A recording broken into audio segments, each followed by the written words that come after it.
What is going on, ladies and gentlemen? Welcome back to the Kevin Hoop Show. And boy, oh boy, what a fucking weekend we had this past weekend. It was a great fucking weekend for the channel, for all the new people that came in through the live stream. What is going on? Welcome to the channel. I hope you guys are going to be enjoying this content. We upload every Monday, Wednesday, and Friday. If you're new here and you weren't coming from the live stream on the weekend, feel free to hit that subscribe button. But without further ado, let's recap the weekend a little bit. We had a lot going on this weekend. We had a regular UFC fight night. We had a WNO classic with grappling.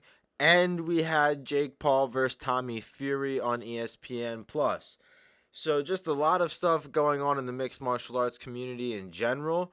Starting off with the UFC, it wasn't the biggest weekend. There wasn't really that many big names, but it did have a lot of entertaining fights. There were 6 finishes on the UFC fight card on Saturday, so very entertaining fights over there.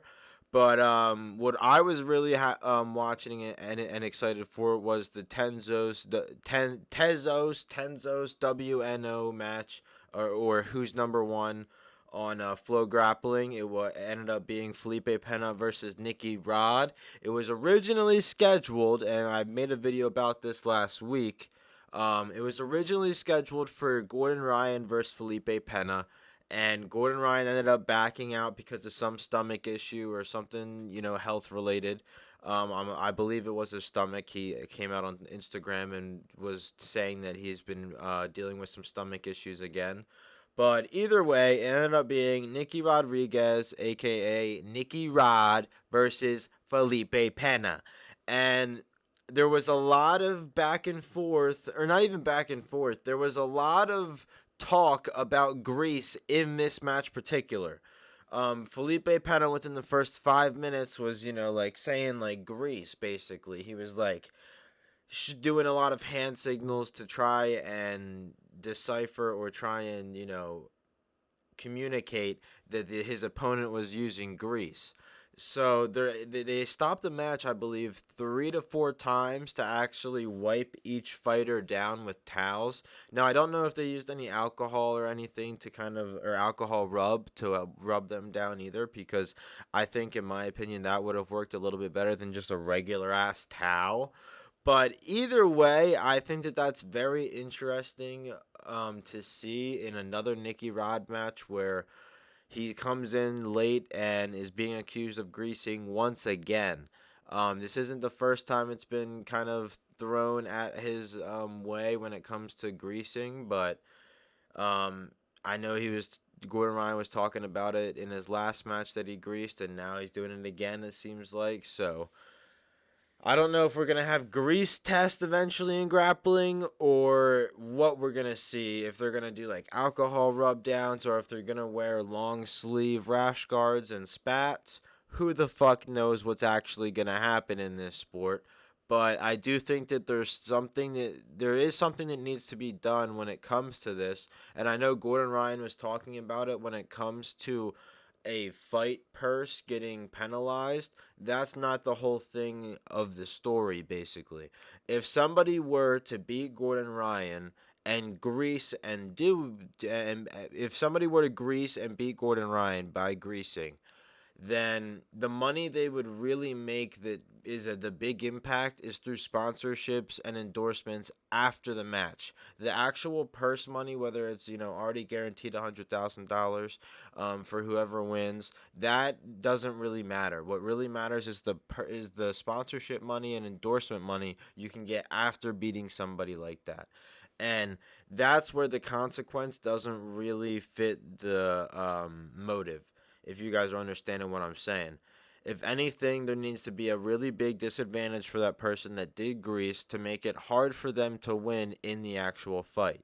So whether, they're up on points, whether it's extra riding time and EBI rules, whatever the case is, there has to be some bigger disadvantage for that person who greased to actually get the win.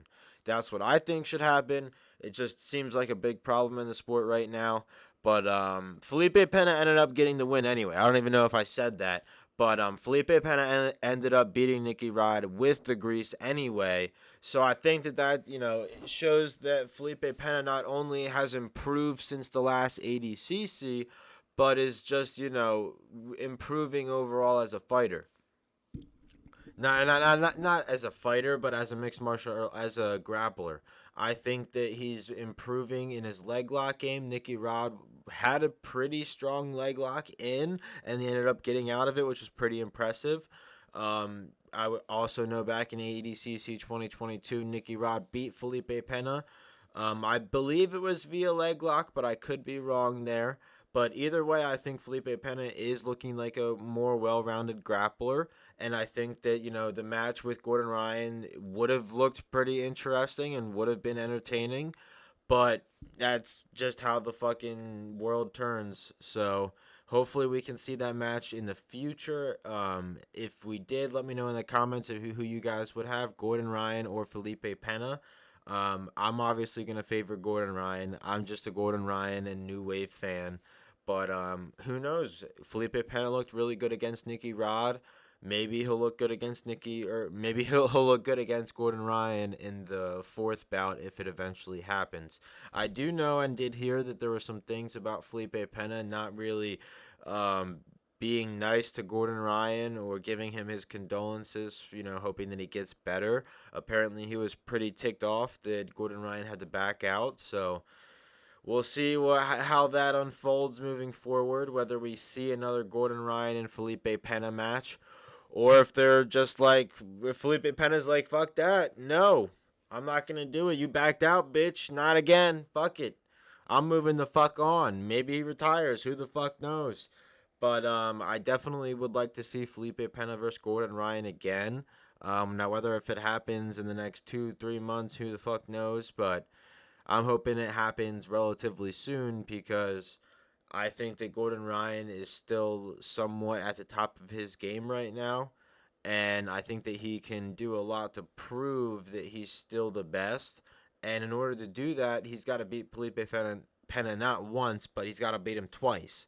Now, you've got to do that, I think, within this 1 year in 2023. And in my opinion, it just doesn't seem like it's going to happen if you're still going to be dealing with stomach issues when we're basically going into March this fucking week. So, we're going to have to see, but hats off to Felipe Pena. He showed up, and hats off to Nicky Rod as well. He only came into this fight with about 2 to 3 days' notice and still ended up looking pretty good. I know he had about 1 to 2 submission attempts on Felipe. So, still hats off to Nicky Rod and hats off to Felipe Pena. Both showed up really exciting matches. And there was also some exciting matches on the prelims or undercard of this fight. We had Jonatas Gracie versus Oliver Taza. And honestly, that one I was really kind of leaning on the side that Oliver Taza was going to win, but I was a fan of Jonatas Gracie just because I've watched him through IBJJ Worlds. And Jonatas Gracie actually came out and got the W.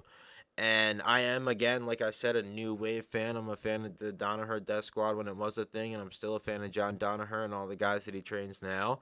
But I was just a little bit more of a fan of Jonatas Gracie because I watched him naturally. I was just watching IBJJ Worlds, and he was the guy that I thought that was kind of different and above the game of everybody else. And what does he fucking do this weekend, baby? Comes out, shows up, gets the fucking W. And in my opinion, it was pretty fucking one-sided in the grappling exchange. Jonatas Gracie had a lot of the top control, was dictating a lot of where the fight was going to go, and just overall just looked like the more dominant fighter, which is exactly what I was wanting and asking from him from this fight, and that's what he fucking did. That's what he delivered, and that's why I like him.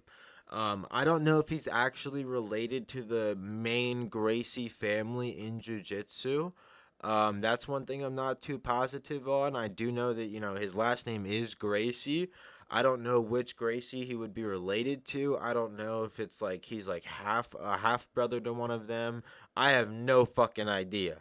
I don't even know much of this guy's background, but I'm a big fucking fan of him. So hopefully he can still keep on bringing up some fights. We also had Giancarlo Bodani versus Pedro Marinho, which was another great co-main event. If you guys don't know, Giancarlo Bodani is a recent ADCC gold medalist, which is very impressive. And obviously he's came to the or came to New Wave, came to John Danaher, and within a year he's made so much improvement in just his leg lock game and in his jiu-jitsu game in general, to where he beat people and beat world champs at ADCC 2022, where just 1 year ago it didn't really look like he was capable of doing any of that. So shouts out to Giancarlo Bodani, but he was kind of challenging Pedro Mourinho for the championship belt at that, I think it was lightweight, so 200 or 205 pounds, but either way, he was the challenger going up against Pedro Mourinho, who was now defending his belt, and Pedro Mourinho came out on top. Pedro Mourinho had a lot of the top game and top control compared to Giancarlo Bodani, and came out with the win. There wasn't any submissions that actually happened on like these last couple of fights, but there was a lot of submission attempts. And either way, there was some good guard passing and there was some good leg entanglements that we saw. But Pedro Mourinho really just looked like the better overall grappler again in this one. It's not like there was some fucking crazy thing that happened that made this like completely one-sided.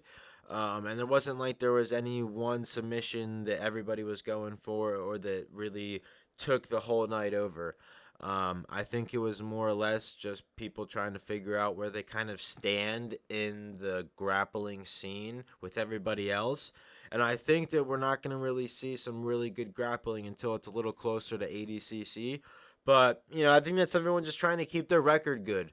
Everyone wants to kind of have that undefeated record, or, that as little many losses as possible, kind of like boxing, but it is what it is. You're going to have wins and you're going to have losses in this sport. You just have to take them on the chin and move forward with the loss. So shout out to all these guys that competed on this fight. Again, Felipe Pena, Nicky Rod, Pedro Mourinho, Giancarlo Bodani, Jonatas Gracie, Oliver Taza. There's some guys that I'm also missing out, but that's just because I forget their names. Those were the bigger names of the card.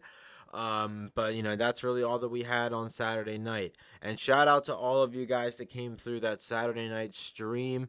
I'm gonna be bringing some more BJJ content to this channel, so be expecting it. That's what we're doing right now. But moving on from the BJJ content and moving on to Sunday's live stream, we had Jake Paul versus Tommy Fury. I wasn't even expecting on covering this fight that much, but people on the live stream on Saturday wanted to see that shit, so we streamed that shit. So either way, it was a decent boxing match. The first there were 5 fights total. 5 boxing matches total on Sunday night, Sunday afternoon kind of. And the first bout ended up being a first round knockout, legitimate first round knockout, which I thought was pretty surprising. I was like, holy shit, this shit's about to be like the UFC. First round knockout already. It's opening up the card very well, very exciting, very entertaining. I believe the guy dropped him in like the first 20 to 30 seconds. Like, that's how first round knockout it was. That's how much of a first round knockout it actually was. But the second fight ended up being another first round knockout, but both fighters were still standing going into the second round, or would have been going into the second round. The first round ended perfectly fairly. Nobody got dropped or anything. I think somebody got dropped in the first 10 seconds. And that same fighter ended up just not continuing on to the second round. After the first round ended, he said, yeah, that's it, I'm done. He basically just quit. And in my opinion, I just think that that's a whole lot of bullshit. Like, how are you going to show up to a fight and after the first round have a little bit of diversity, have a little bit of adversity, and then just fucking be like, yep, I showed up, that's it, that's all I'm going to do. Fucking 3 minutes and I'm done. Like, come on. I'm spending fucking $50 to watch this fight and to watch some entertainment, and you're gonna just back out? Like, are you fucking serious, dude? Fucking, like, stealing my money. That's how I see that. You're stealing my $10. If we're putting $10 per fight, That dude stole my fucking $10. The first fight, I'll give it to him. I'll let him take my $10. He deserved it. You know, he got the knockout. But come on, like, just quitting after the first round, you gotta be a fucking pussy to do that shit. Yeah, I'll fucking be straight up and say it. You're just a straight up wuss if you're doing shit like that. Like, come the fuck on. Whew, gotta calm down a little bit after that. But moving on to the third and fourth fight of this one. Oh, well, the third fight, let me try and think. The third fight was a 4-rounder. It went all 4 rounds because that was the first fight that got past the first round. I don't really think it was that big of guys. It wasn't that entertaining. It was somewhat back and forth, but the fight that was really probably the most entertaining, other than the Jake Paul versus Tommy Fury one, was that co-main event. And the co-main event, it was a guy named Makabu versus a guy named Jack. It was Badu Jack the Ripper. Yes, Badu Jack. So it was Makabu versus Jack, and Jack ended up getting a 12th round fucking knockout, and it was for the Cruiserweight WBC Championship belt. Now, as you guys know on this channel, I do not cover boxing all that much, but I think that this fight was, a higher level boxing match. Makabu was the one coming and defending the WBC Cruiserweight belt, and Badu Jack was the one going for his third division title belt or title, WBC title, I guess you could say. He already got it in 2 other different weight divisions, the WBC belt, and now he was going for it for a third time in a different division. So it was just very interesting to see somebody do that. I don't know how frequently boxers do that. I don't know if that's one of the reasons why it's not as entertaining. I could be wrong, but I don't really know that much about boxing or that much about the titles and whatnot, so I just think it was interesting to see it one being on the line, and Badu Jack ended up getting the knockout in the 12th fucking round, and he fucking stopped him too. Like, the referee got in there and was like, "No, that's it. We're calling it right now." And I was like, "Well, that's how the fucking boxing works." So that's all it's gonna be. And it's the same thing in the UFC. The referee gets in there, then that's over. So, shouts out to Badu Jack, but get into the meat and potatoes of this probably video of the whole fucking weekend. Jake Paul receives his first loss in boxing. It fucking happened. What everybody has been waiting for so long for. It has finally fucking happened. And it was Tommy Fury, of all people, who did it to him. I know there was some people saying that Tommy Fury's not even a real boxer. And in my opinion, I was like, you're being a little too hard and critical in my opinion. And you probably don't even watch boxing or any martial arts in general by yourself. So what the fuck are you to say that Tommy Fury's not a real boxer? I can get it. He's not the most elite. He's not a Floyd Mayweather, Canelo Alvarez level boxer. But I think he definitely, has been around boxing for a long time and has some good skills when it comes to boxing. I think he dodges really well. I think his speed as a 185-pounder looks pretty fucking fast. And in general, has some fucking power. He hit Jake Paul and rocked Jake Paul, I think, a few times and woke Jake Paul the fuck up to, what real boxing is. That's not saying that Jake Paul isn't a real fighter or a real boxer. I think he definitely showed that I can step up and deal with these guys in a certain type of way. No, it's not the most conventional way. A lot of times they were getting into a lot of clinching setups, and there was the whole controversy of a point getting taken away in one round, and then right in the next round, Tommy Fury gets a point taken away. I believe the first point taken away was for Jake Paul hitting Tommy Fury in the back of the head during the clinches. And the second point that was taken away was Tommy Fury for initiating or, wrapping his arms around Jake Paul's. Now, whether that was deserved or not, I think it was some bullshit. I think it was the referee trying to, have some control of what he could have control of. It definitely looked like he was getting irritated in there, but Either way, I think it's hats off to both fighters. These guys gave a lot of respect to each other at the end of the fight, and I like that. That's what you have to do as a mixed martial artist.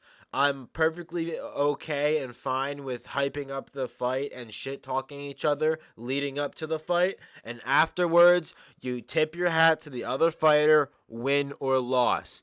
And that is what both of these guys did. I'm sure they called out for a rematch because that was in the contract. If Tommy Fury won, Jake Paul gets a rematch. It wasn't that way if Jake Paul would have won. If Jake Paul would have won, there was not a rematch clause in there for Tommy Fury. So he kind of had to win this in order to, kind of solidify himself in the boxing community and where he's at. Because if Jake Paul would have won, he would not have gotten a rematch, and Jake Paul would have moved on to someone bigger and better. But that is not what we saw. We saw Tommy Fury knock Jake Paul the fuck out. Now, he actually didn't knock him the fuck out. He won in decision. But, that's how the table turned. And, whether we see a Jake Paul versus Tommy Fury rematch, who knows? Maybe we'll see Jake Paul versus KSI at the end of December. I know that was something that was getting talked about. But we shall see.